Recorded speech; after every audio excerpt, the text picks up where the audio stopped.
What inspired my career in law was a book by John Grisham.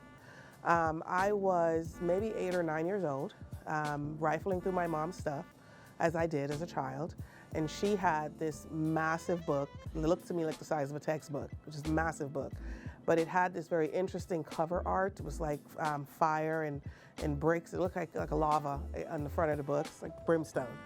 And the name of the book was The Chamber. So I decided I was going to take a read of that book. I was a very, very big reader as a child, and that book pulled me in. I think it took me 2 days to read that entire book. It was a book about injustice, about secrets, about betrayal, but it was also a book about the law. And as I read that book, you know, I didn't have any lawyers in my family. I'd never been in a courtroom up to that point, but it was such an interesting book that after I read it, I knew that I wanted to be involved in that business, you know? And so in that way, it's a little bit interesting because here I am, 9 years old, definitely less than 10, and I'm sitting in a small town in a small country on a completely other continent, and I'm reading this book by a Mississippi state rep who practiced law for 10 years and then became one of the best legal writers and storytellers of our time. And his book found it to my mother's things and found it to me, and now here I am a couple of states over from where it all happened. And so I read, of course, a lot more of John Grisham's work. I find him to be just an amazing storyteller, but that book, The Chamber, is what got us started.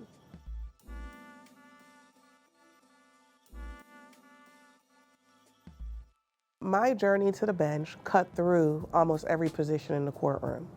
And in that way, I'm very grateful for it because not only did it or does it inform who I am, but it informs how I am as a judge as well. I started my career as a public defender in Albany, Georgia. And so now that I have public defenders in my courtroom, I understand that sometimes I've got to give them a little bit more time to speak with their clients, because sometimes we have clients come in and they don't trust them. And before we can even get to the question of, do you want to enter a plea, do you want to have a trial, I've got to give them some time to just build a relationship with these folks before we even get there. And because I've done that job, I understand that. I understand the weight and expectation that comes with being a prosecutor because I've done that job. And so when my lawyers come in, I understand what it takes to get a case ready. I understand they have their victims that expect them to produce results. Some of these folks are very young lawyers, they're young in the profession, and you've got to give them time and you've got to give them grace to do what they need to do. I worked as a magistrate court judge. My judicial appointment before this one was as a magistrate court judge, and so I got to be up at 2 o'clock in the morning with police officers trying to get warrants, not knowing when they're going to get back to bed, not knowing how their kids are going to get to school, but still having to do this job. And so having that experience has made me, I think, compassionate. I try to give the folks that come in front of me a lot of grace to do their work and not interfere and not rush them. I try to remember all the time that for me, it's another case, it's another day. But for the people in front of me, it's the biggest thing that's ever happened to them, whether that's on my criminal calendar or my civil docket, that it's the most important thing that's happening to them, even though for me, you know, it's Tuesday or Wednesday. And so I think that, that my career, having served in all those different positions, made me sort of uniquely qualified to sit in this position, and informs me every day when I deal with the folks that come in front of me.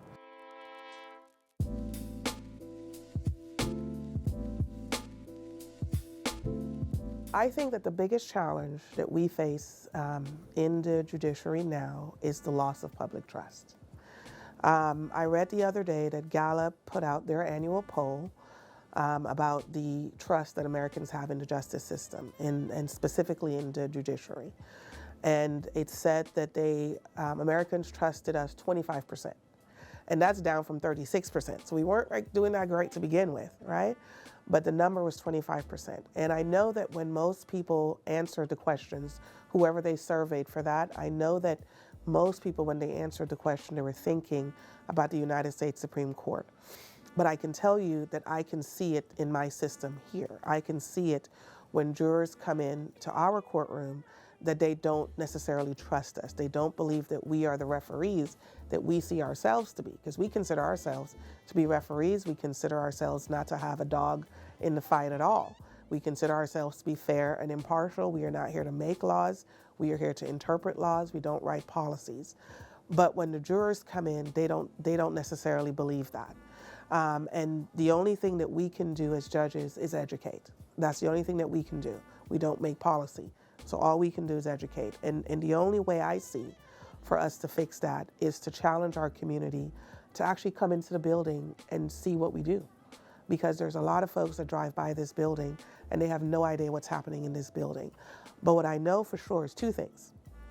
One, we've never had folks come into this building to sit on grand jury, to sit on a trial jury, that did not leave with a more nuanced view of what we did, of what we do, regardless of what opinions they come in with. And the other thing is, you have to judge your leaders by the things that they actually have control over. And so you cannot, we cannot as a community, judge the leaders in Henry County for what is happening in Fulton County, for what is happening in another state. We have to judge our police department for what they do here. We have to judge our county commissioners for how they govern here. And you have to judge the judges that you have for how we behave here. And what happens a lot of times is because folks don't come into the building, they don't come and sit and watch court, they don't know what happens, then when we see the extremes on the news, that controls the narrative. And the work that you do day in and day out counts for nothing because folks don't know. And that is where I think that we have to push back as a system, is we have to do a better job of bringing the public into our system so they see what we do, understand what we do, and see that most folks are coming to work every day and trying their very best to do a good job for the community. But loss of public trust is an existential threat to our system, because if people don't believe that the judges are fair and impartial, we really don't have a system.